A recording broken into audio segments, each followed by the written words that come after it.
Welcome to the Fellowship of the Ultra. It is more than just a podcast.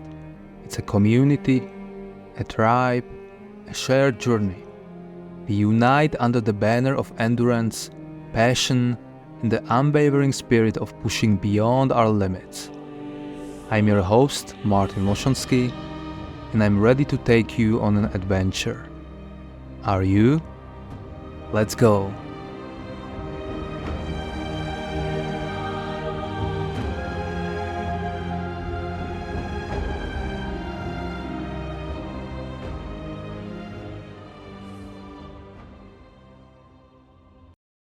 Welcome, April, to the Fellowship of the Ultrarunning podcast. First of all, thank you for joining.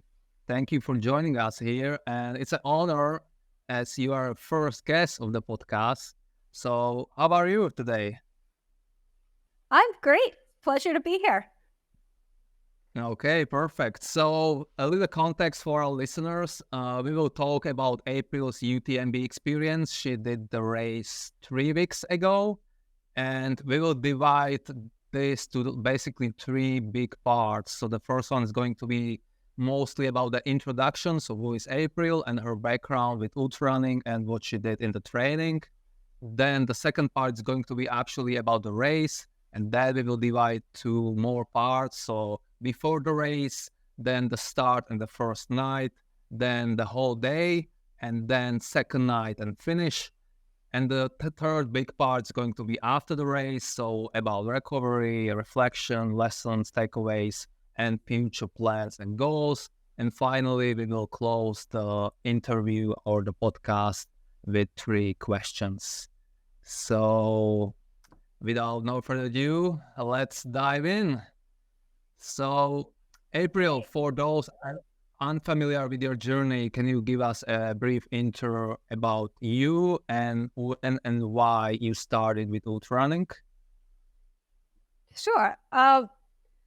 So I actually, before I started running, I grew up mainly as a springboard diver through, childhood, high school, college, and I always ran a bit as part of that.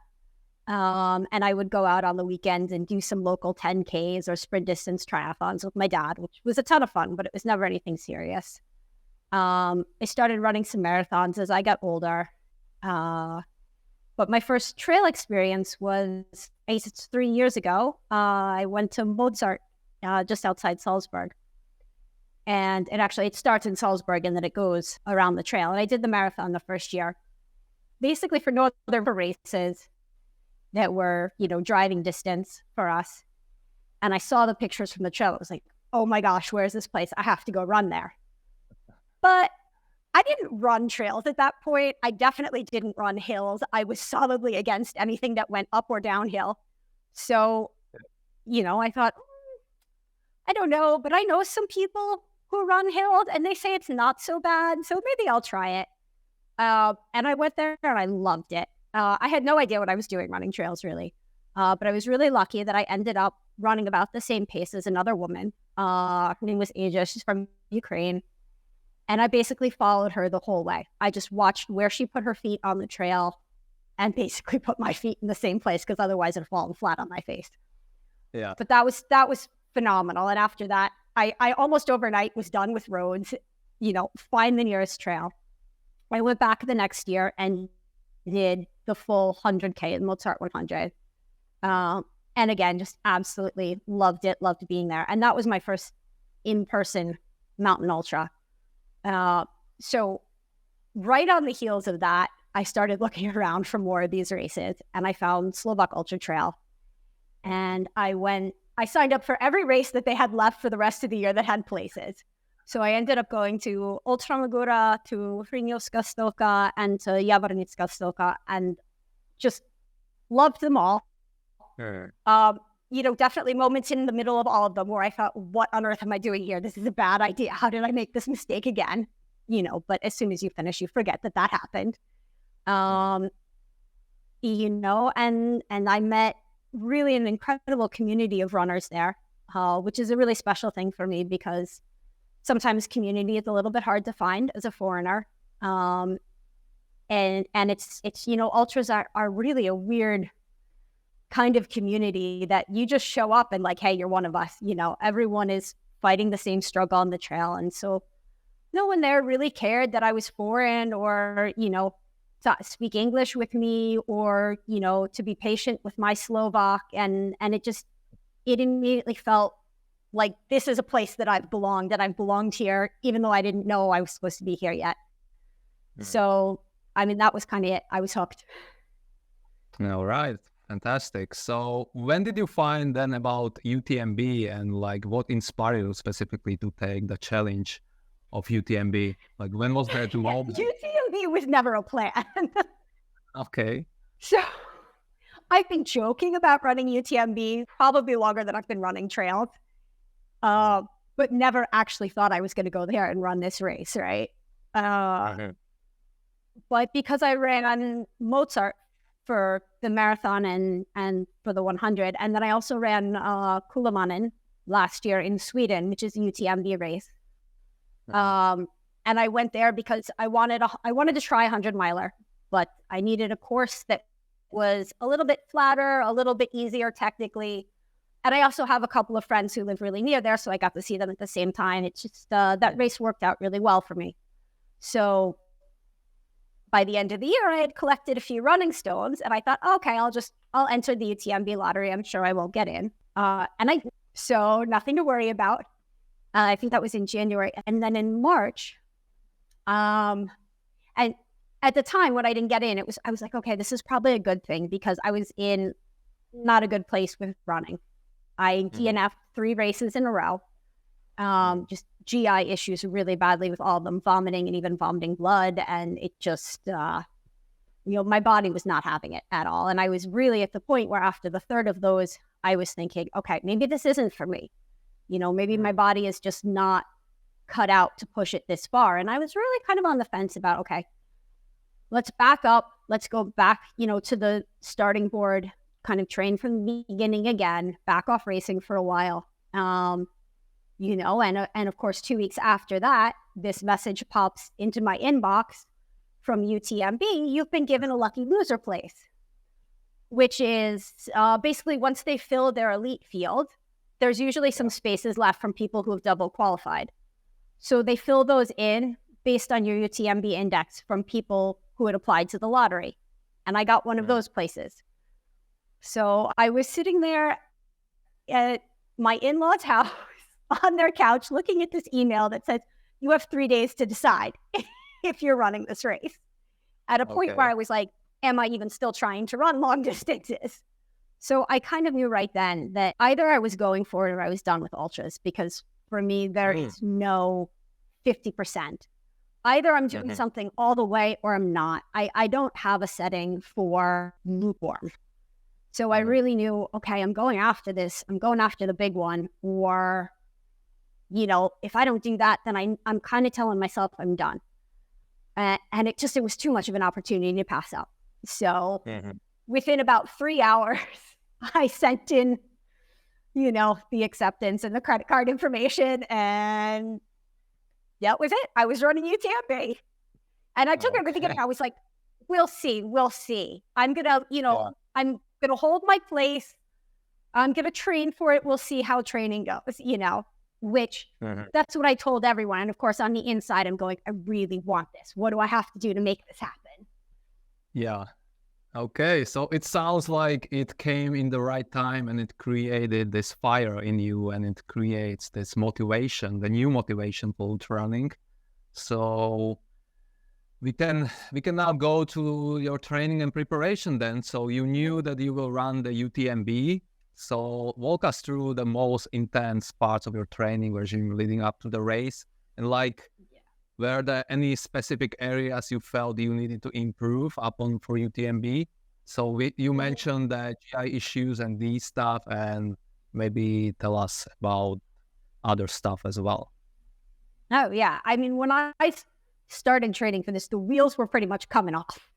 So I knew that if I was actually going to get there, I was going to have to be pretty much in the best shape of my life. And that in addition to training harder, which I've always been pretty good at, I was going to have to train smarter.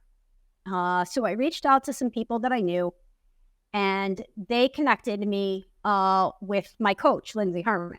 And she's just been incredible. I was really hesitant about working with a coach. I haven't done that in the past, and I haven't done it really intentionally, because running has always just been a thing that I love and a release. And, you know, I run how much I feel like running that day. There's never been a training plan. You know, it's all just been really for the love of the sport and nothing else.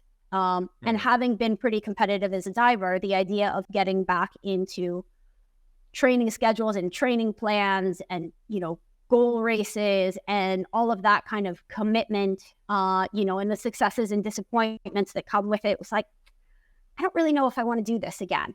It was great when I was younger, but, you know, it's a lot. It's a big commitment.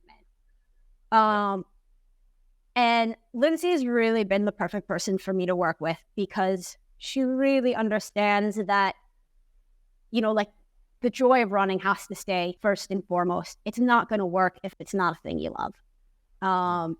And so there's always been space for making sure this is a thing we want to do, and for the right reasons. And for, you know, really understanding that running needs to work with life, and that it's a process. So we're not going to put too much pressure on any particular race or any particular run, because, you know, there's so many different things that can go right or wrong on a given day, and that doesn't define the whole journey. So I was afraid this was going to be like way more pressure. And in a way, it's actually taken a lot of the pressure off, because now I don't have to make the decisions about what am I running today? What's this? You know, she has everything taken care of. I totally trust her.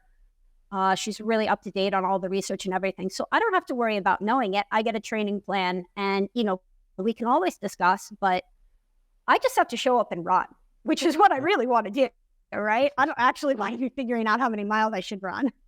Yeah. Less time I spend doing that, the more time I spend actually running. So that has come with certain changes. It's definitely, it's much more of a routine, which I actually really like. My body kind of knows now, you know, when the bigger runs are coming or not. There's a lot of rhythm to it. The killer day of the week for me is Wednesday. Okay. That's workout day, and it's usually hill intervals. And there's a couple of them that we call the hill beast. And this is like 8, 6, 4, 2-minute hills, or 5, 4, 3, 2, 1-minute hills. And I have yet to run one of those without, you know, audibly cursing in multiple languages, you know, asking myself why I'm doing this, swearing I'm never running again. There's always a struggle moment in there. But there's always a struggle moment in your race. So, you know, it's just great practice for that. But those are really tough. And I'll be honest, my boss is super supportive of what I do. He's a cyclist. And my job is really flexible as long as all of my work is done on time. So, you know, I was even able on some of the bigger races, like their bigger workout days, to take home office, you know, and kind of run at that like after breakfast sweet spot in the morning where I'm fueled, but I'm not yet tired. So, I mean, I really was, you know, shifting some fairly major things around to be able to optimize that training. And then to come home and take a nap afterwards, because I'd be dead. And then the other really big part of the training was the back-to-back long runs on the weekend, which, you know, got up to, I think, about 80K total at the longest one, which I did in the high tundras. I think it was about 3 weeks before UTMB. We went out on a Friday, and my husband has been such a huge support on all of this. He drove us 5 hours out there. I get up the next morning at, you know, 5:30 or something, went out and ran 52K in a huge loop. One of my friends I know from Slovak Ultra-Trail helped me figure out like the perfect route there. So I got to spend a lot more time in the mountains and on different kind of terrain than I usually get to run on. And then I got up the next day and ran up Grevon and back. And I made it back to the hotel at 11:51 for our noon checkout, you know, and my husband drove us home, and he was, you know, hiking with our son. So shout out to your husband. Yeah, seriously. None of this happens without his support. I mean, training doesn't happen. Racing doesn't happen. He was my crew at UTMB. You know, there are no ultra runners with families unless the family is on board for this, because it does have a huge impact on your home life when you're going to go spend 6, 7, in the Tatras, it was 13 hours on a long run on the weekend. So really huge shout out to my husband and all the ultra running husbands, wives, girlfriends, boyfriends, kids, parents, whoever, because I mean, they're the real reason we get to do this. Yeah, definitely. And I mean, those weekend long runs got tough because it just took so much time out of what would be family time and relaxing time, that it, sometimes it just felt like, like you work and you run and you take care of the, family stuff that needs to be done. And like, you're on almost a treadmill where there's so little downtime in those peak weeks. So in a couple of weeks where it was really long weekend runs, that got pretty demanding just because it was such a time demand. Okay, and I have 2 questions about the training. So first of all, what did you do with those GI issues? Like, how did you figure out the issue, and like, what was the solution for that? And then also, I know about one of your weakness, let's say that, or something you don't like, which are downhills. So did you train those? I like them a lot more now. Okay. So did you train those specifically to be ready? Yeah, that was a big part of why I went to the High Tatras for a weekend, was that I needed to run technical downhills. And it's still not my biggest strength, but it's gotten a lot better, to the point where I ran into a friend running the trail across the street from my house a couple of weeks before UTMB, and he wrote me afterwards. He's like, "You're so fast on the downhill." That's not something I've ever heard before. That's traditionally my weakness. But practice with those is just, that made a huge difference, just in terms of the confidence that, you can let it flow and you're going to keep your balance and you're going to pick your feet up over the roots and the rocks and whatever else is there. And the other thing is that I did change shoes. I had been running in Ultra Glides from the Salomon, and I started running in S-Lab Ultras. And I mean, everyone is totally different in what shoes are going to work for them. But for me, they fit my feet a lot more closely. My foot doesn't move around in the shoe as much. I have a lot better trail feel. And I feel a lot more secure and a lot more balanced. So that kind of allowed me to start learning how to feel more comfortable running down fast. Okay, nice. And what about those GI issues? Like, what do you GI issues are still being solved. I have been training my gut. And I'm one of those, like a gel every hour, that should be fine. And my coach was like, 200 to 300 calories every hour. What? Are you kidding? Yeah, that's a lot. No. So of course, yes.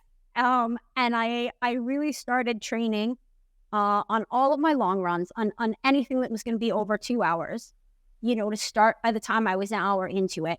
And whether it was gel, sandwiches, whatever I thought I'd be carrying with me on the race, to really eat every half hour and try to adjust my body to taking in the calories, to avoid the issues that come up with not eating enough, if you end up with an empty stomach, and then to work on hydration and electrolytes, because that can also have a huge influence on it.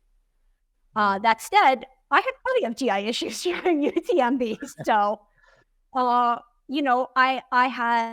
had a really well-practiced nutrition plan that was going really well in training. I was running 50K on it without a problem. And the day of UTMB, the morning of the Friday start, I ate a slice of pizza that did not sit in my stomach, and started throwing up by 30 or 40K into the race. And all the things I had trained with were not sitting in my stomach. So it was a matter of every aid station, like looking around and figuring out, okay, what can I eat that's going to stay down? Yeah. And just, that willingness to completely rewrite the plan in the middle of the race as circumstances change, because it happens. Yeah. Okay. We will talk So, about that. yeah, maybe but in a year we'll have another conversation. I'll have an answer. yeah, we'll talk about that. But one question before we'll move to another part. Like, what were your biggest concerns as the race day approach? Like, did you feel any fear of something, or how was that? Everything. Everything. I was so scared of this race, honestly. I was worried about my stomach, which turned out to be a totally valid concern. I was worried about how I'd handle sleep deprivation on the second night because I'd never run through 2 nights before. I was worried if my legs were strong enough for the climbs, if I was ready for the technical descents. What about my husband had never crewed before? How was that going to go? What was I putting in my drop bag versus leaving the hair? I mean, I worried about everything. I was scared. I thought there was no way I was finishing this. But, I had the opportunity. So it was like, well, then you're not going to go, or are you going to go and worst case scenario, you make it halfway or 100K and at least you got that much of the experience. So I decided, of course I have to show up and I have to give it my best and we'll see what happens. But I think because that was really how I was feeling about it, my biggest concern was, am I mentally and emotionally ready to deal with the DNF at this race? That I really put my heart and soul into training for it. And I really didn't feel very confident that I was going to finish this. And I mean, I think in any 100-miler, and especially one with, this much vert, there are no guarantees. Like, no matter how good you are, there are no guarantees. So, that's what I was asking myself, if I don't make it, how am I going to handle that disappointment? And fortunately, I have a really good safety net in terms of, I'm probably a pretty tough cookie, but, my husband's incredible. My coach is incredible. I have friends, I have family. So I felt like, okay, I won't be happy, but, let me try to prepare myself as best I can for, the real possibility of disappointment. Yeah. So, yeah, I mean, concerns were everything. yeah, I would say like to have fear is pretty normal, and we always will have fear before big races like this. But like how you react to that fear and what you do after, that's what really matters. And Yeah, totally. And you did that, I mean, so that's awesome. I think fear is smart, actually, because, Yeah. It says that you know what you're getting into. You respect the distance, you respect the mountains, and you're thinking about things. I've gotten myself into trouble on races where I wasn't scared enough at the start and I didn't triple check that all my head torch batteries were charged. Yeah. And, really plan out all the things you can control, because there's so much that's out of your control that it actually, if you're a little worried and you make sure you take care of everything you do control, you're putting yourself in a way better position to be able to adjust, to the unexpected when you're out there. So, I think in a lot of ways, being at least a little bit afraid at the start of one of these races is totally normal, totally healthy, and probably to your advantage. Yeah, and it also shows that you care. You actually care about the race, about the performance. So it's good. Yeah, it's good to have fear, actually. Yeah, right? Like anything that you really commit to and you really want, you're taking a risk by caring about it. So yeah, of course it's... Yeah, definitely. Okay, you so feel that. You feel your commitment. Yeah. Let's move on to the race experience. So first of all, the days before. So when did you come to the Chamonix, and how was the environment in the Chamonix leading up to the race? How was the atmosphere there? It was really cool. I went, I think 5 or 6 days before the race because I wanted to have a little bit of time at elevation and, to run on trails there a bit, get a feel for how things were. UTMB week in Chamonix is crazy. It's runners everywhere. Everyone you meet is an ultra runner. Yeah. And there's people from all over the world. So it feels like a massive running party. Yeah. And it feels pretty unreal because it's this, gorgeous French town with the Alps like way up in the background. And, I kind of don't think I realized where I was and what was going on. And until I went down into town. I think I just wanted to figure out where things were the day before I had to go collect my bib and everything. And the finish line was already set up for, some of the shorter races that were earlier in the week. And I teared up a little bit when I got down there because it was just like, oh my God, I'm here. Like, I actually managed all of that work to get here. This is crazy. Yeah. And then I went out for my shakeout run the next day. And I was running down the trail, spaced out, doing my thing. And I look up and almost like head on collided with Courtney Dalwater. And that's when I was like, okay, I'm really, I use UTMB. Yeah. And what was that interaction like with Courtney? She is really, really down to earth. I actually met her 3 times in the span of like 2 days. The first one, I almost ran into her. And then I met her again. We were picking up our bibs at the same time. And she was really down to earth. We were like talking to all the other runners and, everyone wants, to take a picture, to ask her something. And she's just really super nice about it. Made time to talk to everyone and to take those pictures. And, she's got a major race the next day. She's going for the Triple Crown that no one's ever done before. I'm sure she kind of wants to like get into her headspace, right?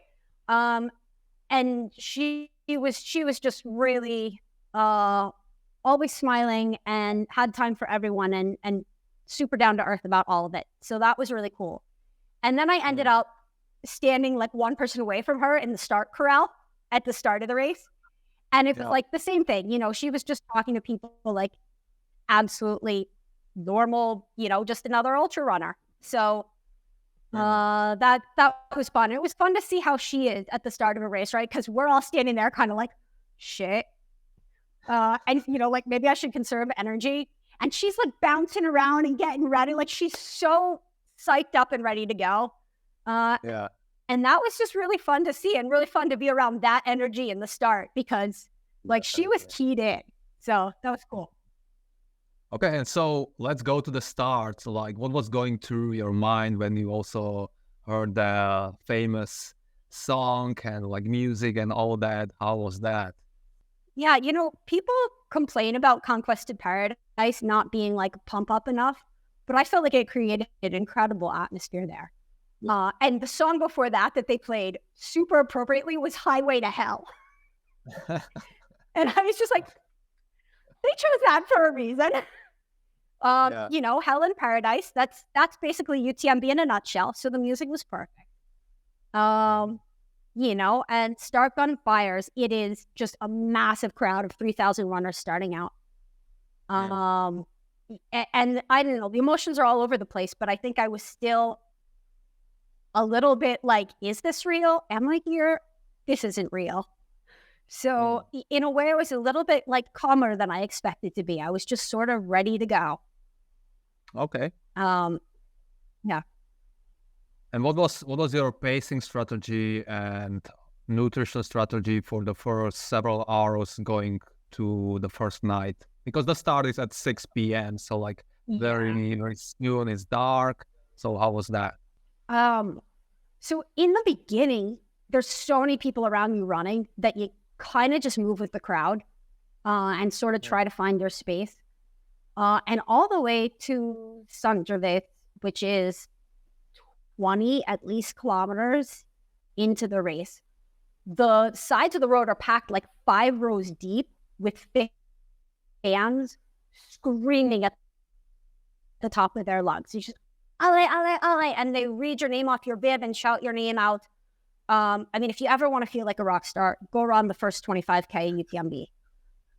The crowds are amazing. So you're just really carried by that energy. Way faster than you should be starting out this race, at least if you're me. And that's a ton of fun.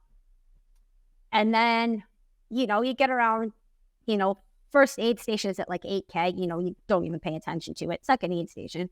And it starts to get dark and you start climbing up into the mountains and the whole atmosphere changes, it gets quiet. And we were really lucky with the weather that we just had an absolutely beautiful 2 days for it after, a week or so of rain. So I hadn't even seen the stars or the moon since I'd been there. And we had this gorgeous clear night, huge full moon. And because the mountains are all snow capped, you can see all the snow glowing in the moonlight. So you see the mountains all night.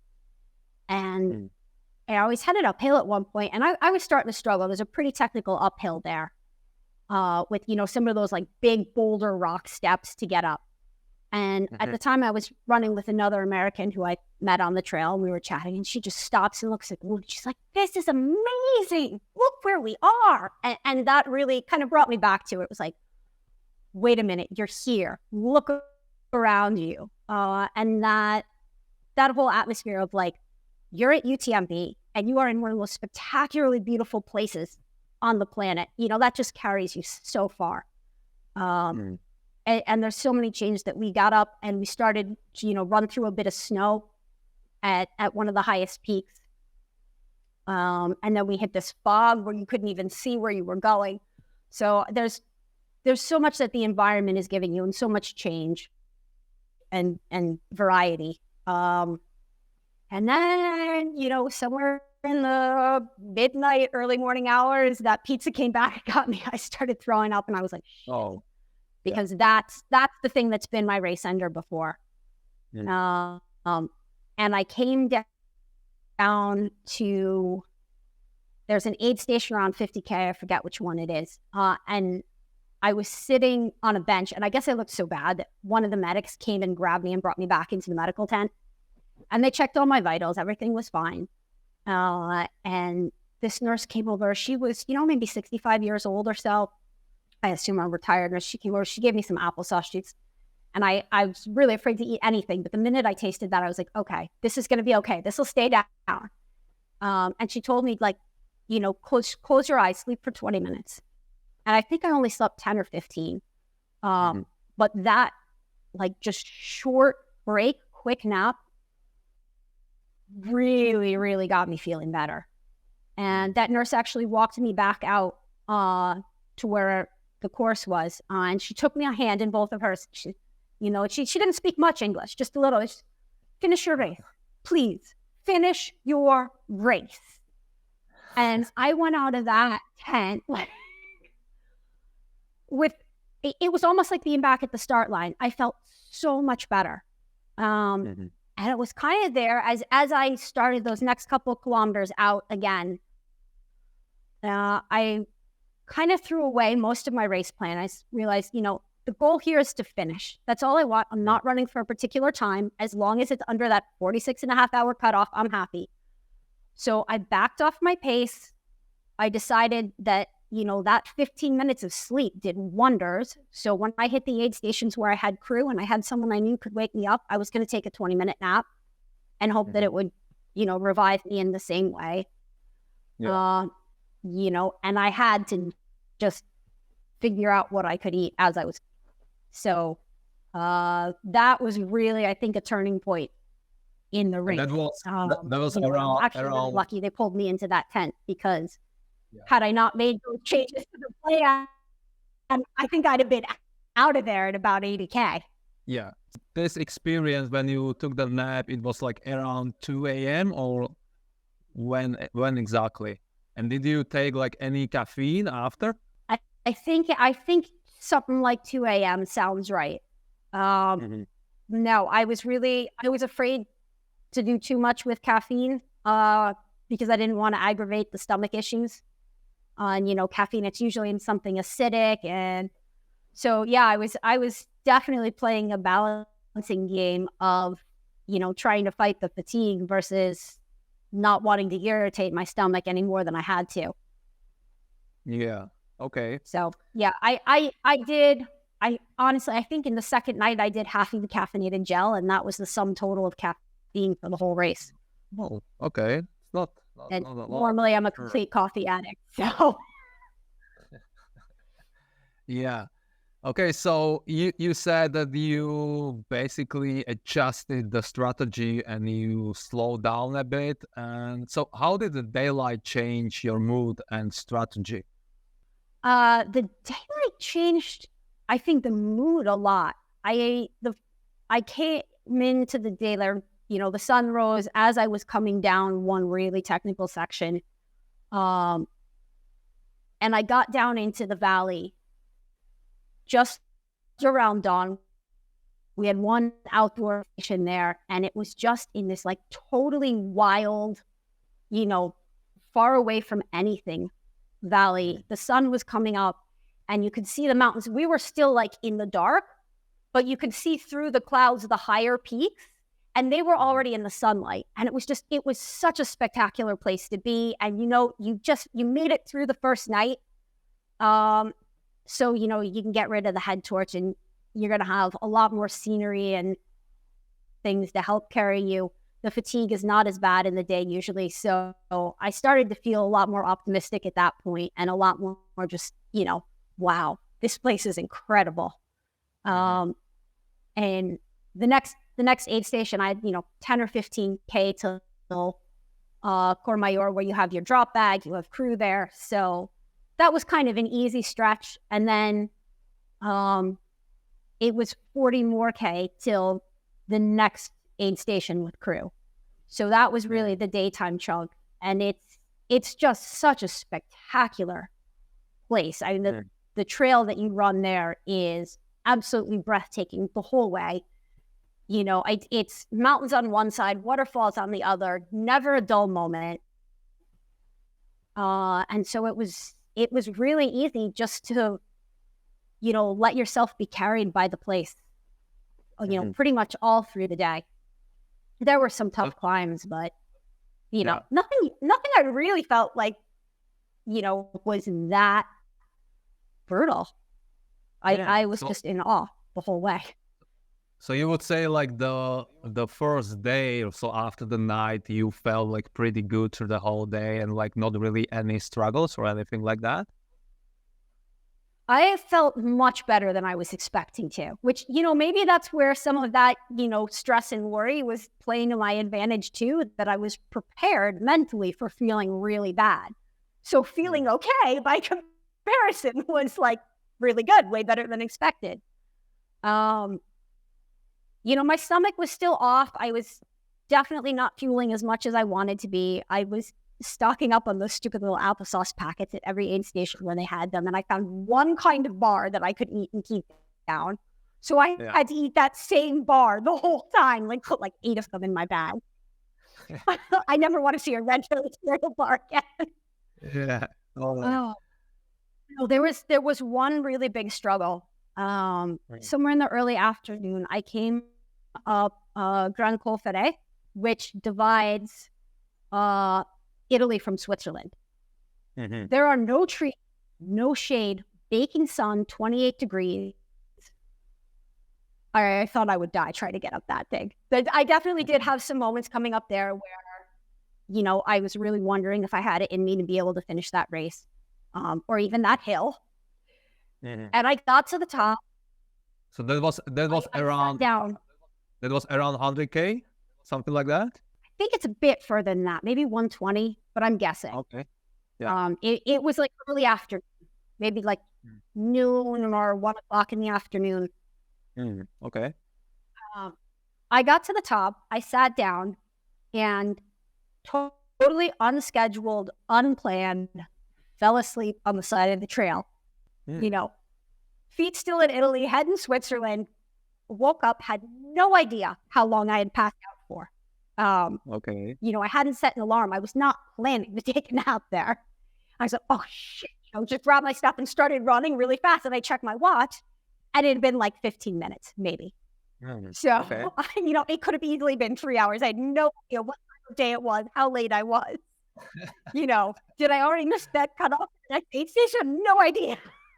Wow, like what I'm doing here, what's that? I was listening to Jim Walmsley's interview, or one of them after the race, and he really struggled on that hill too. So like, okay, he set a new course record at UTMB this year. I'm in good company here. So yeah, that was a major struggle. But you know, when you look back on the race, you forget about all these things. You remember the great parts, and you forget the part where you were, you know, almost dying and swearing that you were never, ever, ever running another 100-mile race. Yeah. So after this dirty nap, after this 15 minutes, you felt good again? Yeah, much better. Going downhill, that helped. Okay. Yeah, I was talking to one guy who I was running with, and he said, "Yeah, the statistics are great. Once you make it into Switzerland, like 90% of people finish." So that helped, just to feel like, okay, we're pretty far here. We've got a pretty good chance now. But I still, there's still, I think, 3 big climbs from there. So, he was saying that to me, and I was like, yeah, we'll see. I might be that 10%. But I definitely felt a lot better once I got that hill behind me. That was probably, the medical tent that I was in and that hill were probably the 2 real low points where I, really thought, this might not be in the cards. I don't know if I'm going to get there. But you still had that bit of a confidence or faith that you will actually finish. So that's good. I was watching my time at the aid stations. After when I left that medical tent, I knew I was about 3 hours ahead of the cutoff for that aid station. And my goal from then on was just to maintain that kind of a buffer. At least through the day. So if I got out of every aid station kind of 3 hours ahead of the cutoff, then if I got to the second night at that point, I had basically 3 more like big chunks to go. And it was like, if I'm moving a little slow, I could lose an hour on every one on the second night and still get there. So if I keep that 3-hour buffer through the day, then I'm in good shape to get there to the finish. So yeah, I was watching the clock a little bit for that and really trying to keep it. And it was pretty much on the nose. I stayed 3 hours ahead of the clock. So I had, time for whatever was going to go wrong. Yeah. Okay. So when did you come to that aid station with the crew, and like what was the time and like what was happening there? What was the crew doing for you? How was that for you? Champelac, I got in there about 11 o'clock at night, maybe 11:30. And I was pretty beat at that point. I came in, and in fact, they don't let the crew in until their runners are really close, right? Because there's so many runners coming through, so much crew, even a person per runner. They wait until your runner is expected to arrive. And I actually, met another runner that I had a great conversation with, and he was running a little faster than me, that section coming in. So I sped up to keep up with him, and I arrived there a little bit earlier than expected, but exhausted. And I couldn't find my husband at first because they weren't expecting me to arrive yet. And I got on the phone with him. I called him. He was like, where are you? And at that point, I was almost panicking because I had mentally been counting on him so much that not finding him in that moment was like, oh my God, what am I going to do? And then he came, I saw him like making an absolute beeline out of the crowd to come get me. And it was just like, okay, everything's okay. I can shut off for half an hour now. And this is the first race I ever had crew. And I thought, does it make that much difference you have everything you need in your drop bag? Answer, yes, it makes a difference because I number one, like just the emotional support is incredible. But then there's also, I could just shut off. I didn't have to think about anything for half an hour. He knew I needed food. I needed dry clothes. I needed to sleep for 20 minutes. And he just took over all of it, made sure it got done, but made sure it got done fast, and then kind of kicked my ass out of there. So, right, like I think most ultras where you stop is at an aid station.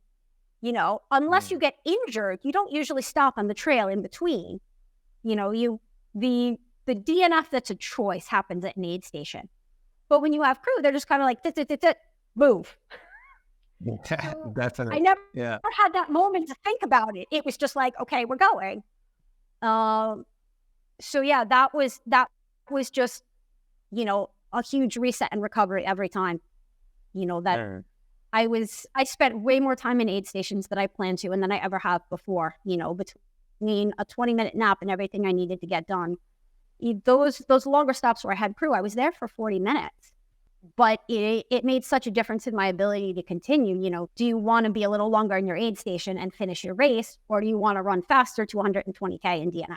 You know, and at my level of fitness, that I think was really the choice that I had. So, and it made the whole race a lot more fun because, right, I wasn't there to, you know, set a UTMB record or place or anything like that. I just wanted to finish. So slowing down a little bit and not suffering quite as much, I think allowed me to really enjoy the whole experience more. So that's great. Like, you know, to know, like, to know your limits, to know that, okay, today or in this race, I just want to finish and not to like go by your ego or anything else.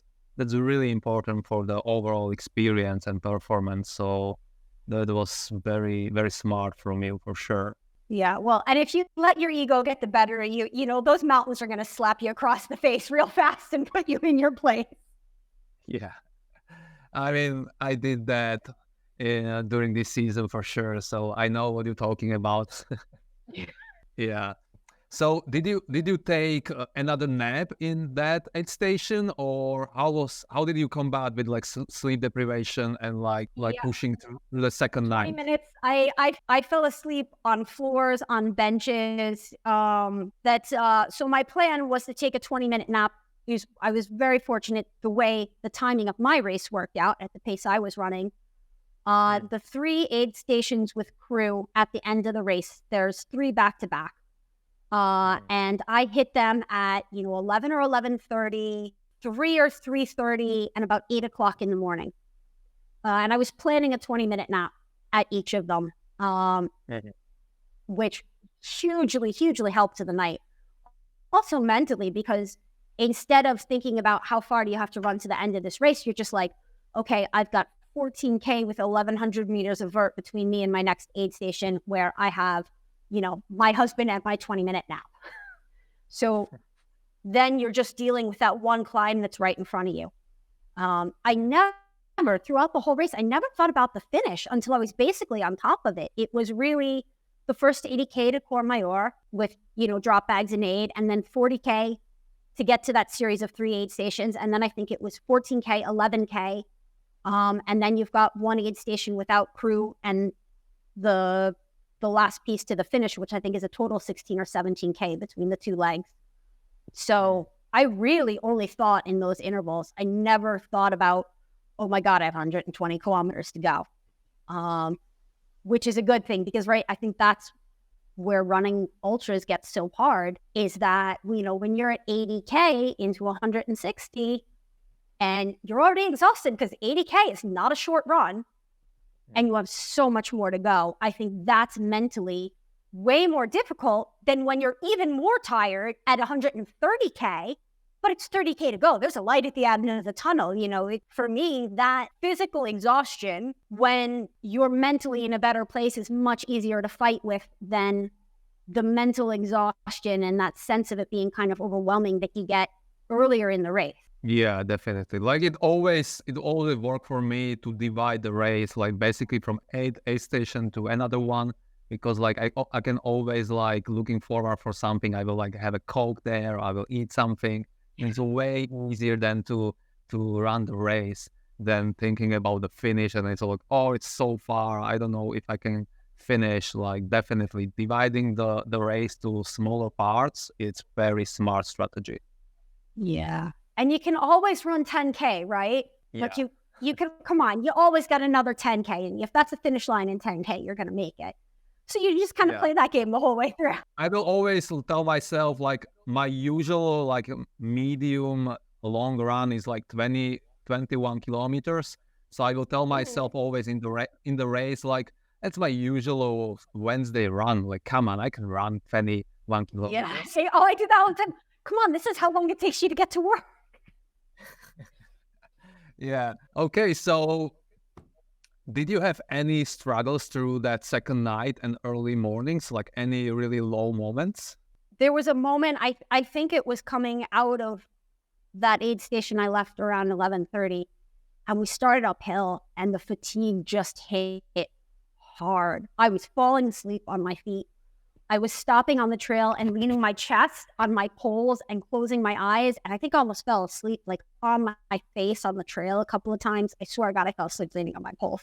I mean, I was just not awake. And UTMB does this great thing where they print your name and your country flag on a tag to put on your backpack or on your vest. So you can see coming up behind people where they're from, which, who cares, except, if I see flags of English-speaking countries, I kind of know that we're going to share a language, or we're very likely to. And I happened to see a couple other Americans. And honest God, I think what came out of my mouth was, I'm absolutely falling asleep on my feet and talking to Alps. How's your race going? I'm like, there's an icebreaker for you. And they're like, oh, cool. Yeah, no, we can help with that. And, that was Valerie and Amanda and Kevin, I think. And I ran with them quite a ways. Kevin was setting the pace for us. We hit this big climb. It was almost 1,000 meters. And he just set a pace of small steps that were, like not as fast as we could get up that mountain, but you could keep going at a reasonable pace and you could even talk a little bit. And they really pulled me up that hill. That helped enormously. By the time I'd been 10 minutes with them, talking a little bit and then catching our breath in the steeper parts of the hill, I felt way better. So, that made a really big difference. And that's a thing I've learned a lot with ultras, that, your fellow runners are a huge asset. And I've never met anyone at an ultra who wasn't super nice, super willing to help, with whatever issue, whether you have a problem with your gear, or you just need someone to talk with, or, you get lost, it doesn't matter. Like it's such, I think there's such a good sense of community there. And so even though I'm usually an absolute introvert, I wouldn't in normal life start a conversation with a stranger. To be honest, I'm just really shy.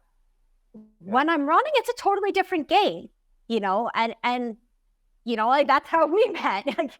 It's just exactly those kilometers go by so much faster, right? It's and you remember those people, whether you stay in touch or it's just someone that, you shared 5 hours or a massive hill or whatever with. The people that I meet and the conversations that we have and the stories they tell me are a huge part of what I love about this sport. So that's definitely something I've learned to welcome rather than to avoid in that very particular context. Definitely. It's beautiful, like, because you're running on your own, but at the same time, like, you will create such a great friendships with people. And especially, like, they know what you're going through because they going through the same thing. They know about your pain and struggles. And that's why they're willing to, like, help with anything, because they eventually will need the same help as well. So it's really beautiful. Like, you're in the game, in the race together. And yeah, that's what's beautiful about ultra running, definitely. Yeah, it's my favorite story about this. The first 100-miler I ran, I got 30 or 40K into it, and the whole seam on my vest ripped open. And, this was, of course, 1 a.m., right? Because when are these things going to happen? And I was on the side of the trail with my head torch trying to figure out, what am I going to do about this? How do I carry all of this gear? And another runner was passing me. He said, hey, are you okay? What's going on? I said, oh, my bag ripped open. And he's like, well, would safety pins help? I was like, yeah, maybe. I don't even know why I have these. I just threw them in my bag. He gave me 4 safety pins, which was closed in enough that I could, basically keep running, although it still had some pretty big openings. So every time I was kind of passing or chatting with another runner, I would ask him, hey, can you just check my vest that it's not, like that stuff's not falling out of it? Are the safety pins holding? And every single one of them was like, do you need more pins? Here, let me take one of the pins out of my number. I can run with just 1 safety pin on my number. That's fine. And by the time I finished, I had like 12 or 15 safety pins. It was closed absolutely perfectly. And like, that's ultra runners in a nutshell, right? They see you've got a problem and they're like, what can we do? How can we solve it? And that next time it's going to be you that is on the other side of that. So Yeah, no, Exactly. Yeah, absolutely, it's such a wonderful community that we have. We're really lucky Mm. for it. for sure. Okay, so you in the group of like 3-4 people with the Kevin and other women. So what was happening after that? Let's see. So that got us up. I think we ran down into Trent, Mm-hmm. where that's another crude aid station. So another quick nap, grab some more applesauce, some more red berry bars. I'm so sick of those bars at this point in the race. I can't even tell you, but they were staying down. So that's fine. Yeah. And we had the last really steep climb. Mhm. And I mean, this was steep. You're used to switchbacks, but these switchbacks were like this, almost up for 1,000 meters. Or I didn't know, 1,011 inches. It was a very tough climb. And but I had been afraid that because of the bus schedules and stuff, that my husband wasn't going to make the last aid station. But he left 3M just ahead of me while I was still getting my gear together to catch the bus. So I had been mentally preparing to not have him at the last one. And then as I left that second to last, I knew I was going to have him. So that helped. And, same story again. Met another runner. She was French. And I just followed her pacing all the way up the hill. Okay. And I knew that was the last really bad climb. So there's some motivation there. And I turned to come down that, and coming down into Hallucinations, that was incredible because that was maybe probably around 8 o'clock in the morning. I still had that 3-hour buffer that I'd been holding on to. And that was when I kind of looked at it and I went, I got this. But like that was when I knew that I had it. And I came into the last aid station. I looked at my husband. I was like, we don't need a nap. We're good. Like, I need some food and water, and like, let's get this done. Yeah. That was an incredible feeling. Just looking at him walking out of that tent, and it's like, hey, see ya in Chamonix. And then from there, those last 7 kilometers are downhill and then basically flat through the city, right? Yeah. So this is the last crude aid station. So I still had to go up one more hill, La Flégère, and they rerouted us a little bit this year. So you go up and then you come down, and it's a super technical descent. Like it's just ridiculous, massive boulders down. So you're exhausted. You're almost at the end, and it's one of the hardest descents I've ever run. But that was also the opportunity for you to show your training, right? Yeah. But at that point, I was also going like, I knew I was really tired. Oh, I was starting to hallucinate some really good things at this point. I saw this giant white and yellow tent in absolutely between aid stations in the middle of nowhere up in the mountains, giant tent. And I looked away and I looked back and it was still there. And I looked away again and looked back and it was gone. Yeah. There was a bush, like a shrubbery on big cartoon legs that ran past me on the trail. So I knew that like I was seeing weird things. I was very tired. Every one of these big steps down, my quads just felt like they were going to go out. And I saw people falling all around me. So I was like, okay, we're just about there. All I've got to do is not take a bad fall at this point. So I really backed off and I went, this is the end of it. Like, let's just take a pace that feels comfortable, not risk an injury, and enjoy the hell out of it. So I backed off, which, is maybe not how you're supposed to finish a race. But like I said, the only thing I want to do was get to the end. So I took it slow and careful through there. And I do think my training paid off because I did see a lot of people around me taking some pretty good falls, and I at least could avoid that. And then you turn and you go back uphill to La Flégère. And that's actually very tough at the top because you're on this kind of white rock that's reflecting the sun back up to you. And it got brutally hot the last kilometer or so. But there was a guy at the top who they had brought up just like buckets of water from one of the waterfalls or streams coming down the mountain and would just dump it over your head as you came into the aid station. that helped a lot, and actually I had separated from the people I was running with. And coming right into La Flégère, I ran into Kevin and Amanda again. So, got to hang out with them and catch up a little bit on how the race was going, which, was another boost of great energy. Yeah. And then from there, it's just downhill. Yeah. And that was just like golden, just like enjoy the hell out of this moment.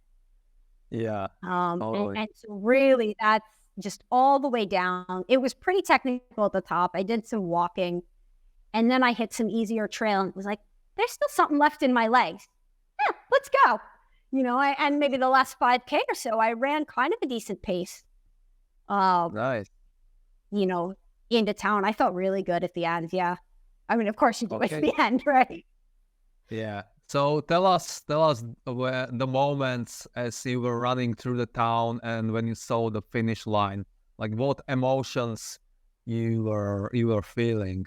Oh, it's just so unreal. Especially because I really, had felt like it was a gamble. I did not feel like this was guaranteed at all. So, it was really almost a sense of amazement that I was there. Definitely disoriented from the sleep deprivation. The town is full of people who are screaming like crazy. And then I heard someone scream my name and then my son's name. And of course that was my mom. And she was there. My dad was there. My husband was there. My cousin was there. And, my mom ran my son out to me and he took hold of my hand so hard because he's 4. He's not used to mama being gone for 2 nights. And he ran the whole finish chute and the finish line with me. And just to have him there, holding on to me like that was just such a special moment.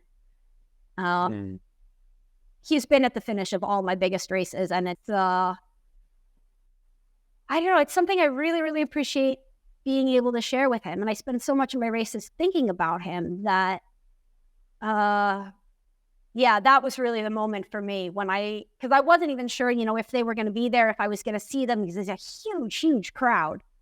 That was just pure joy. That's beautiful. So you finished in 43 hours and 34 minutes. Am I right? Yep. Yeah. 43 hours, 33 minutes and 55 seconds. Okay. Excuse me. Yeah. So it was like around. Right? Yeah. So it was around 1 p.m., 1-ish, something like that. 1:30, right? I think. Yeah. Okay, so when you crossed the finish, like what was that moment? Like how did you feel about the whole journey? Not just the race, but basically the whole journey in the preparation and all that. It was just totally unreal. And I don't even think it really started to settle in for like 4 or 5 days after that. I mean, that was just like I kind of didn't really understand that I was there and I had really finished it. Partly I was probably 90% asleep on my feet. So, it was really indescribable. I'm trying to give you words, but I was so grateful to be there, to have a body that will let me do this, to have the family and the coach support to do this, to be in such a spectacularly beautiful place. I think more than anything, it was just like overwhelming gratitude that I got to have this experience. That so many people don't even get the chance to try. So many things can go wrong in the midst of it. It just, it's one of those moments where you're just like, oh my God, it is so fucking cool to be alive in this world, on this planet. Yeah, and that's really where it was, which it's hard to do it justice in words. It's really overpowering.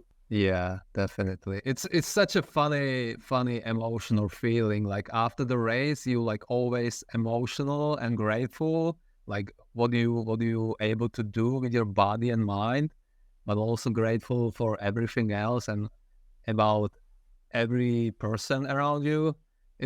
It's fascinating what ultrarunning can do with you and with your emotions, and suddenly you like I don't know, full of them, and you don't know like what to do with them. So that's exactly it. And I feel like that's, I think that's the thing we run for, right? Like that perspective and that feeling.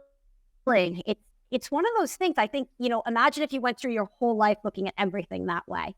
And it's hard to hold on to it, but it's really cool that, through these races and through this kind of running, we have a way to get back to that place again and again, and to deepen that feeling and that appreciation and that awareness of like just what a gift it is that we're here at all. And I feel like for me, that's really the core of what ultra running is. Totally. And I can tell that like with every race, no matter the result really, with every race I grow as a person, and I can understand more, not just myself, but other people, and like my emotional intelligence and like understanding the feelings of other people is growing. So that's what really it's important, and that's what really matters to me. Yeah. Totally. I feel like there's a level of honesty in the conversations that I have with myself and even with others when I'm running, those really long distances. And my joke is that I just get too tired to bullshit myself, which maybe is true, right? Am I just too tired for all my usual crap that I start just throwing truth at myself? But the awareness of self, awareness of others' perspective and growth that comes out of it. Personally, I haven't really found anywhere else in life where I that consistently gain that kind of growth as I do, at an ultra. So yeah, you're exactly describing my experience with it there. Yeah, definitely. And I'm sure that many people feel this as well. That's why we love ultra. Oh yeah, right? I think a really common thread. Yeah, right? Like you wouldn't just do this, for a medal, right? Yeah. It's a little bit too much suffering for a free banana. For sure. Yeah, definitely. Okay, let's talk about what was happening like after the race. So some recovery and reflection. So first of all, I would be interested, like what you did basically immediately after the race, like the post-race routine. What was that like for you? So immediately I went for ice cream, which I'd been thinking about for at least 10 kilometers at that point. Okay. So, I mean, like number one thing was ice cream for sure. Yeah, priorities for sure. Yeah. And then, right? Like, and really, what percentage of your long run do you spend thinking about what you're going to eat when you're done, right? Yeah. Definitely a motivational factor there. Yeah. So yeah, that was priority number one. And then there were a couple little logistical things I had to do, like go pick up my drop bag from the center where they brought them back, which was walk straight down the road, enter the building, pick up the drop bag, walk straight back. I got lost, which is when I realized just how exhausted I was and that my brain wasn't functioning at all. And I'd walked this 15 times in the previous days between, registrations, bib collections, dropping off the drop bag before the race. No, I couldn't walk straight up and down the race without being completely disoriented. Like, am I on the right road? What's going on? Can someone please put a red and white striped flag here so I can find my way? So I thought when I got home, I was just going to, pass out. I was absolutely exhausted. But my son would not let go and was, he obviously just was happy to have me back. And I know I'm not going to have a little kid for long. They grow up so fast. So, I kind of said, okay, he made a big sacrifice here, not having me at home for 2 nights, not having either of his parents for a night, because my husband spent the entire night at aid stations and on the crew bus between them with my parents taking care of our son. So I decided, okay, this is his time now. And we built a giant pillow fort while I, did this. But it was really special time to get to spend with him and with my parents who live in America, and I don't see them very often. So it was really special to have them there. And even one of my cousins was there. She unfortunately had to leave like a couple hours after I finished the race, but like she was there, she was there at the finish, which was so cool. So yeah, I built a pillow fort. My dad grilled, and we just had a very relaxed family evening. My mom took over bedtime for us, and my husband and I went and sat outdoors in a jacuzzi and stared at the stars and, the moonlight on the snow in the mountains. And I don't think I actually went to bed until close to midnight, at which point I did basically die for the next 8 hours. I did not wake up at all during the night. So yeah, like, that was... physically, like, how did your body respond in the days following the race? So you said now that your sleep was like okay for 8 hours, which is, by the way, not usual after a big race like this. Many people... Yeah, I usually don't sleep well. Yeah. I think the 2 nights on the trail, I was just so beyond exhausted that I collapsed. The next night, I didn't sleep very well. It was the usual post-race, like adrenaline, sore legs keeping me up, all of that. So yeah, the second night, I really felt that. It was not as sore as I expected to be. It was, something maybe similar to what I felt after Malafatavoka. The bottoms of my feet were very sore, which maybe has to do with the fact that I'm running now in a shoe that has less cushion in it. But, also makes me feel a lot more comfortable on technical trails. So that's, that's probably the trade-off there. Or maybe because you did like 171 kilometers, but that's just maybe, right? Yeah, that's right.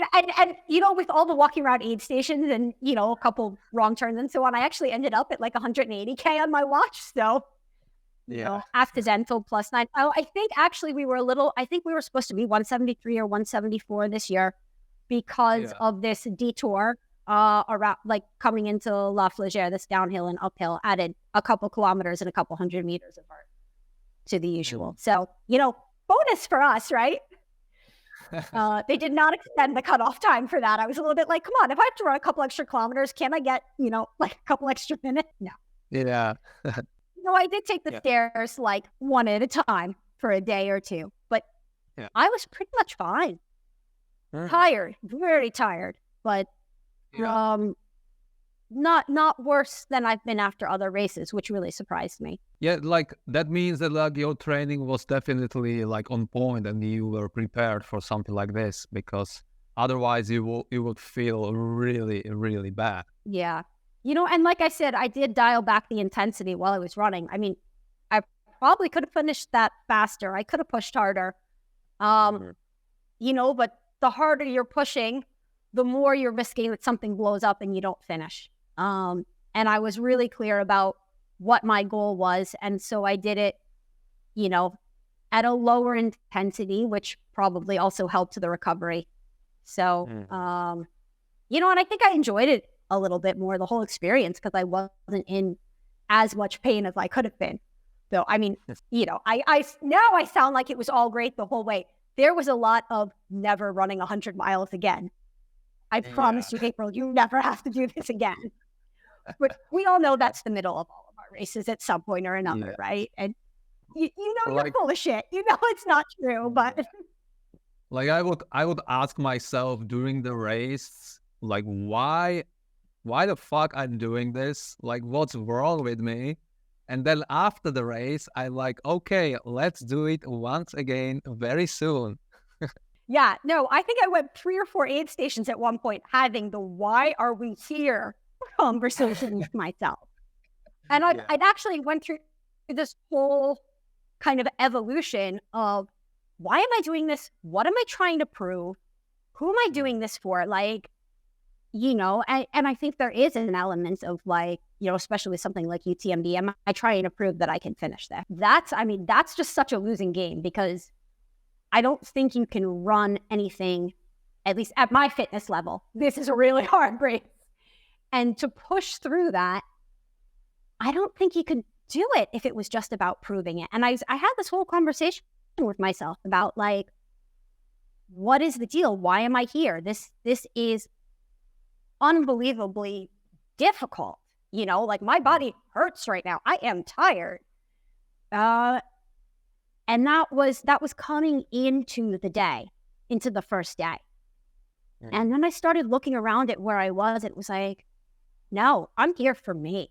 I'm here because I want to be here. I want to run through this landscape, and I want to look at it with that clarity that you have when you push your body that far, right? Because you stop thinking about anything else. You're not thinking about yesterday or tomorrow, or like, you're dealing with, my leg hurts, my stomach is off. Holy shit, look at that mountain. You don't look any further than where you exist in that moment. And, I spent honestly hours having this conversation with myself that I finally came out with, no, the only reason I am here is because I want to be here and I want to do this. And then of course, going into the next night, I had more conversations of, April, I promise you never have to run 100 miles again. So of course it goes back and forth all the time. Yeah, totally. So like emotionally or like mentally, how have you processed like this achievement? And like, did you have like any moments or memories that kept replaying in your mind? Yeah, to be honest with you, I feel like I'm still somewhere in the middle of that process. Like the first week was just really intense with it. And it's, even as I've gone in the second and third week, I'm thinking about it all the time. I'm at work. I work in a lab, and I'm sitting there with a pipette, and then I just get like surround sound vision of the Alps, of, some moments that just totally randomly, coming down the technical trail under the sunrise, going into the first morning, or, following, the French woman up that really steep trail in the second night, and seeing at the top of that trail, the checkpoint, and knowing we were almost up that climb. It's 100 different moments, but they just keep flashing in front of me. And, that sense of like, okay, I made it. I really made it around that whole loop. But that's still settling in a little bit. That, and it's not about being able to run a loop around Mont Blanc, but it's about being able to do a thing you were really unsure of, whatever that thing is, to have that kind of doubt and that kind of fear going into it and show up anyway. I'm like more proud of myself for getting to the start line than the finish, because I was really that overwhelmed by the whole thing. But yeah, it's still kind of settling in that like, I gambled on myself, and that was actually a really good gamble. And maybe I should do that a little bit more in the future. Maybe I should be willing to take those bigger risks, because this one paid off huge. And I'll tell you, I was thinking about it in like the day or two before the race. If they had let me change from UTMB to CCC, the 100K race, I absolutely would have switched. I was wishing that I had signed up for CCC instead of UTMB and leave this one for another year. And I'm sure if I'd done that, I'd have finished CCC, assuming I didn't have a fall or something, and felt like that was a good decision and had a great race and really appreciated it. And you never know that, like, no, if you throw down for the big one, you might get it. So I think I'm still really trying to process what that means for how I approach the rest of my life. That, I think I do need to take more of the bigger risks that completely scare me and that are not at all a guaranteed thing. And like I said, I had 3 DNFs in a row on the way to this race, and I'm sure I got 3 more coming next year, But I think I'm starting to have a larger perspective on the whole process, like not just this one race, but like, what I learned at those DNFs is why I could finish at UTMB.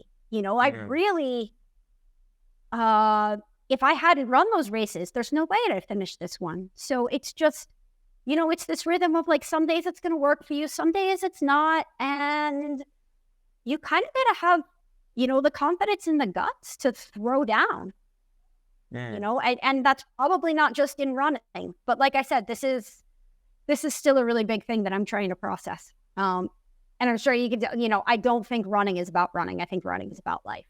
So I know that sounds super corny, but, like I said, I think ultra runners get it, because if you're going to do something that crazy and that challenging, it's got to be about something larger than that. It's got to be about, bigger lessons and bigger experiences. So I think I'll be processing this one for a while.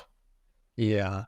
So you kind of touched that now with taking the risk and the stuff, but if you should say that, like, what did UTMB teach you about you or anything really? Yeah, I think it's, really what we were just talking about, that you have to bet on yourself sometimes, and you have to do things that scare you. It's not don't be afraid, it's be afraid and try it anyway. What's the worst that happens? You don't finish?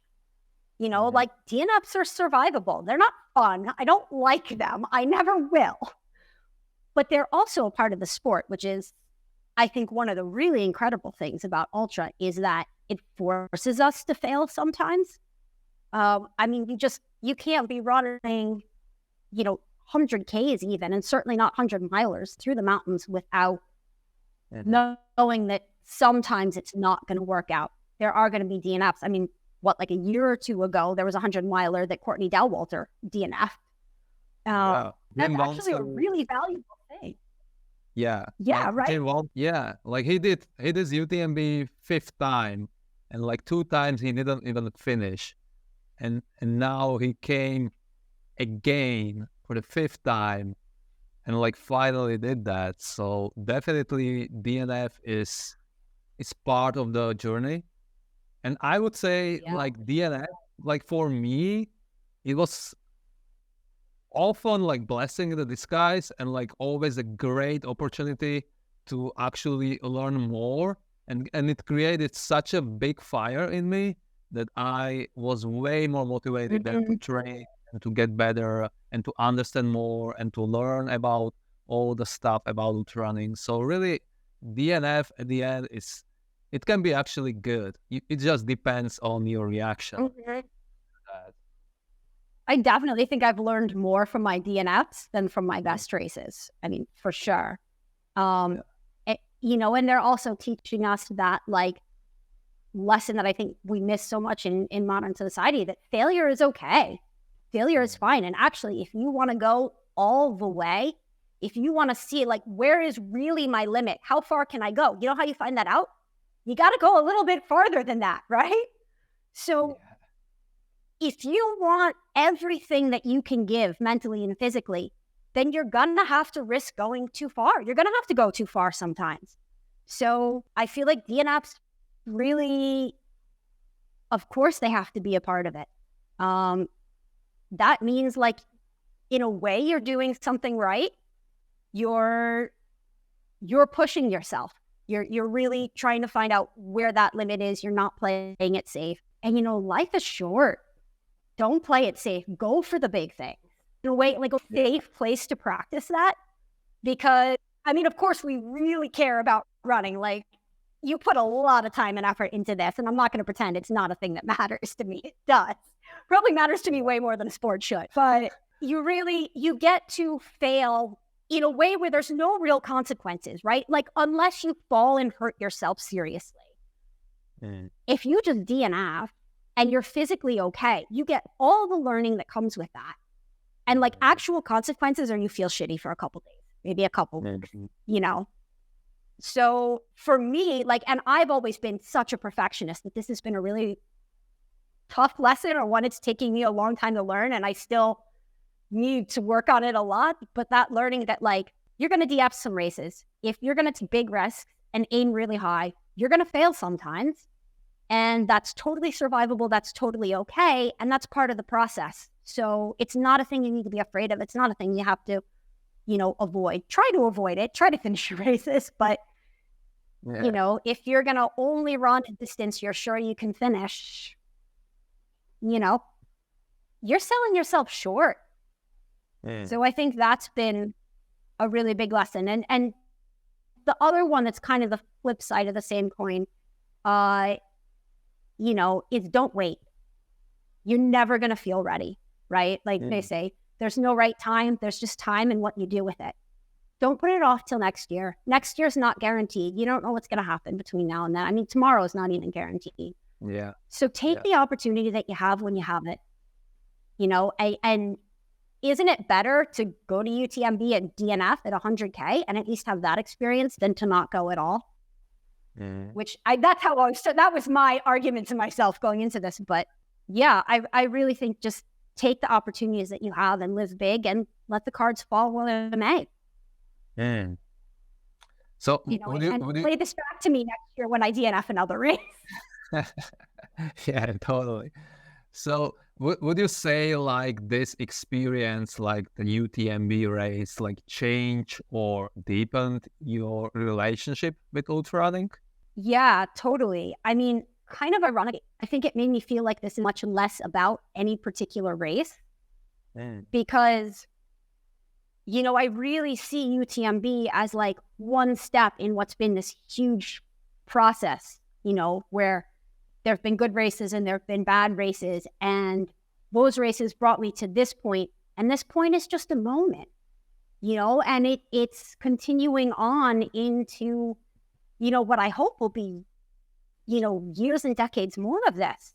I think I got a lot more in me. And I feel like there's a lot less pressure on any particular race now, that I'm really seeing the long game, and that, this is about the experiences that we've been talking about, the places that we go to, the conversations with self, the people that you meet, the growth that you have, the compassion that you learn. That's the journey. And the races are stopping points. So I feel like I'm seeing that bigger picture more. And it's less about a particular goal, a particular race, and it's more about being a part of what ultra running is, and gaining all those lessons that it has, and wanting to be able to do that really, potentially for decades into the future, if I can take care of my body the right way, and, if life will give me that. So, I feel like I really have started to appreciate a lot more what the sport is in my life, and even just, the day in and the day out of training and the rhythm that gives us, rather than thinking about it being about one particular race. What about the future? Like, what's next for you? Like now, any other races or challenges you eyeing, or like you want to take the rest for the rest of the season? I haven't season? decided yet. I have so many ideas. Okay. Yeah. I'm toying with like a super long term of like run every UTMB World Series race, or like maybe start with Europe and then try to do the rest of the world. I mean, why not? I definitely think a lot in terms of places that I want to run. I've spent a lot of time in the Dolomites. I've been hiking there and climbing and skiing, but I've never run more than about 20K there. And that's just such an incredible landscape. So whether it's Dolomiti Extreme Trail or Ultra-Trail Lavaredo, I got to get down and run something in the Dolomites at some point soon. The same thing with the Pyrenees. There's Val d'Aran there, but that's a landscape I want to run. And Patagonia in Chile has always been a place I want to visit. And of course, at this point now, visiting is not enough. I want to go run it, because I really do feel like I see it differently when I'm running. So I'm thinking a lot in terms of places that I want to run, and then finding races, that look like, a fun time in those places. Yeah, I think that's very important. Yeah, it's very important, like, to create maybe a deeper connection to any race you want to do. Like, I did that with my first race this year in Madeira. Like, I was looking all the videos on YouTube, and like I knew that Madeira is the birthplace of Cristiano Ronaldo, like the soccer player. And like I was really like looking forward to go there and exploring the beautiful nature, and like its island, like far from the land and everything. So like I created this deeper connection. And then during the race, like in the last 15 kilometers or something like that, when I felt like, okay, I'm struggling, I'm the pain, I found it extra motivation that look, I'm here in this beautiful place, and I can run through that, and like that's amazing, and that helped me to actually to finish the race. So always creating the deeper connection to any race is, I think, kind of like a very good strategy. Yeah. And I feel like the flip side is true too, that when you run or race in a place, it also kind of helps you to connect. Like I think doing a lot of racing in Slovakia has helped me to feel like I know the country in a way that I didn't before. And to feel a lot more connected, like almost physically to the land there. Especially I've done a lot of running in Malafatra, and it's, it starts to feel like home in its own way. So I think that goes both ways. Yeah, definitely, for sure. And like it's funny, like I am from Slovakia, but like this year, as I'm running all these races in Slovakia, I'm going to the places I've never been before. So because of the running, because of the ultra running, I can explore it. And it's like I'm the tourist in my own country because of that. But that's amazing. I really, really enjoy those feelings where I can explore the new place and the nature there. So definitely, yeah. Yeah, and we're really fortunate in Slovakia. We really do have, it's a small country, but like what we have there in terms of places to run and races to run, it's an incredible wealth. We're in a great place for the sport. Definitely, yeah. And what about UTMB? Do you want to go back and like maybe run it like faster or something like that, or not really for future? I would definitely go back at some point. I'd absolutely go back. I heard a lot of good things about TDS, which is it's one of the UTMB races, but it's outside of this kind of finale of the World Series umbrella. But it's supposed to be a lot more technical. So that could be an interesting change. As I'm trying to get better at running technical trail, that could be a really interesting challenge to go do. But yeah, I definitely run UTMB again. I don't know what the goal would be, if it would be, a finish or faster. I'd have to see where I am at the point, but amazing place, amazing people. Yeah, I wouldn't turn that down ever. Yeah. So I guess I better start collecting some more running stones again. Definitely. Like that's a motivation now for many people, I would say, for next year for sure. And my including, like I want those stones and I want to run UTMB 2025 for sure. So we will see. Yeah. Go for it. It's spectacular. I will be looking forward to hearing that story. Yeah, me too. I will definitely re-listen to this podcast to know what to expect for sure. So yeah. Okay, so we have like 3 closing questions for you. Are you ready for them? Sure. Okay, so the first one is more like a reflective question. So if you could go back to the start of your ultra running journey and offer yourself one piece of advice, what would it be? I think the thing I'd have to tell myself, and to some extent I still need to tell myself this now, is take care of your body. Rest days are important. Nutrition is important. Sleep is important.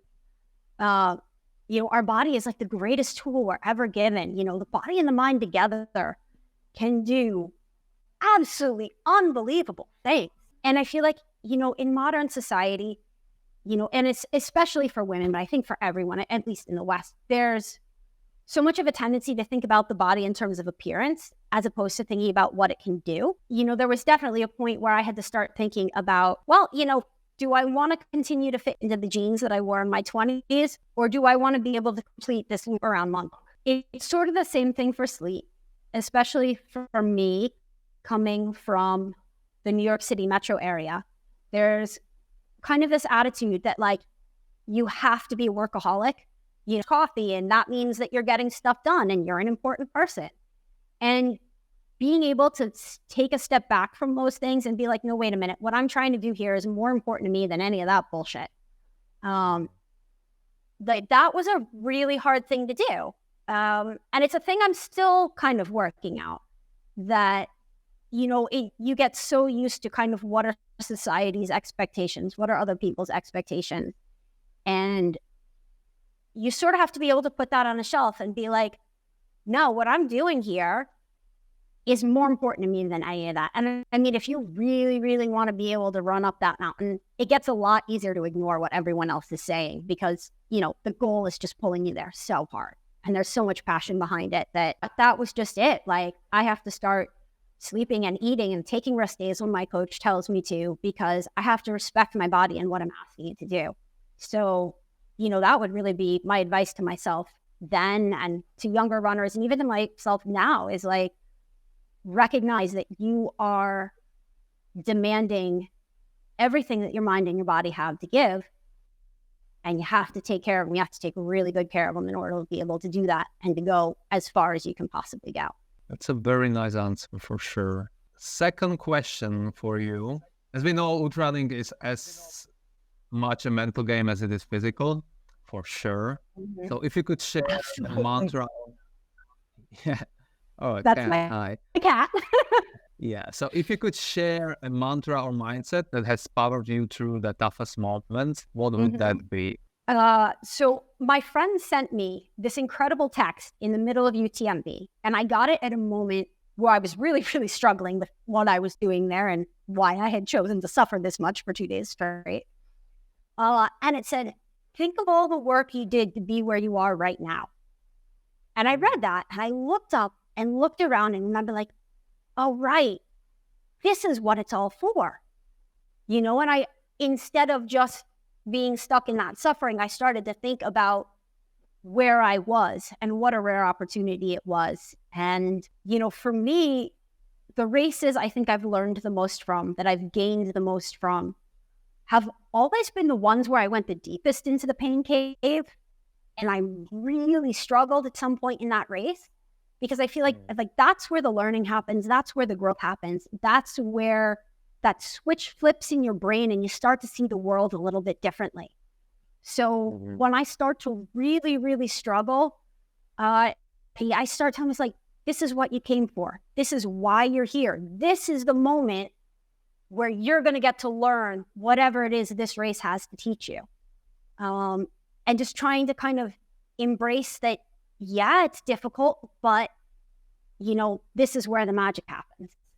And that makes the difficult, I think, a lot easier to manage mentally. That's powerful for sure. Okay, and we have the third question. How do you envision the future of ultrarunning, and is there a change or evolution you hope to see in the sport? Well, you know, the thing about ultra is it does seem to be a growing sport and growing really fast right now. And I'm really curious to see how we're going to be able to handle that as a sport. Because right now, to some extent, it's a bunch of, you know, crazy weirdos running all day, all night through the mountains, which is an awesome community. And I really hope that we're able to keep that sense of camaraderie and that sense that, like, of course, you're going to stop on the trail and help another runner. And also to, you know, keep the humility that we have in the sport. There don't seem to be a lot of egos. Even, you know, someone like Courtney Dalwalter, you know, Jim Walmsley, you meet them, you talk to them, they are super down to earth. I was laughing really hard at Jim Walmsley's interview, and they asked him at the end of the UTMB, you know, he just won it, set a new course record. How do you feel? And he goes, terrible. You know, he said, I've been feeling terrible for a while now. Yeah, I bet, you know, I don't think anyone's feeling real good those last 80K or so, you know, but as the sport gets bigger and more competitive, are we going to be able to maintain that sense of community? And are we going to be able to, you know, keep that humility at all levels of the sport? Because I think that's really something special that we have.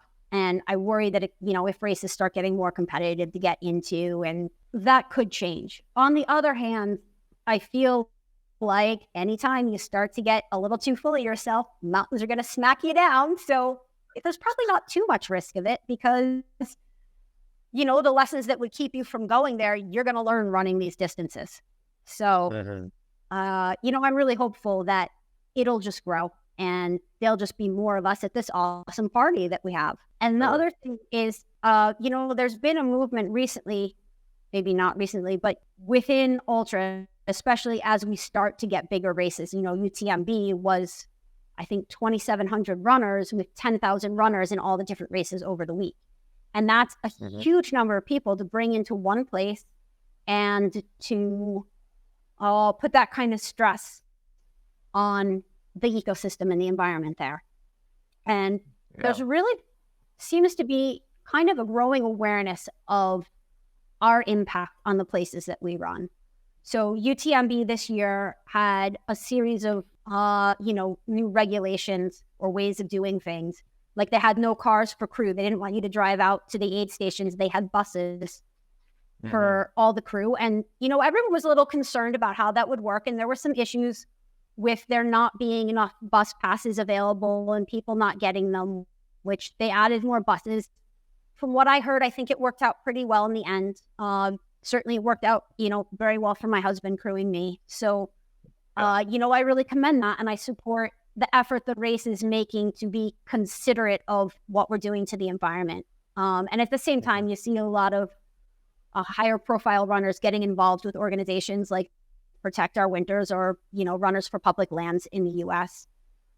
And there's people like Damian Hall who are really outspoken about, climate change and protecting the places that we run, that they'll be here for us in, 10, 20, 30 years. They'll be here for our children and our grandchildren. And, I'm not saying the sport has to become massively political, but as we bring more and more people into the mountains or whatever environment you're running in that's not used to having that kind of influx of people, I think we need to pay attention to what our footprint is going to be. And so far, it seems like we're doing a public being aware of that. So, hats off to ultra running for paying attention to it, and let's keep on that track. Yeah, for sure. Agreed there. Okay, April. Thank you very much. It was amazing to hear your story and your experience. As I said at the beginning, it's an honor to have you as a first guest. And hopefully we can repeat this in the future after another amazing experience of yours. And good luck with the rest of the season and the next season as well. Thank you. It's been a ton of fun to, talk about this. It's my joke all the time, introverted but willing to discuss running. So, thank you so much for having me. It's been a ton of fun, and best of luck with your upcoming races and moving forward. And I look forward to hearing about your UTMB story in the future. Yeah, thank you. Okay, bye-bye. All right, take care.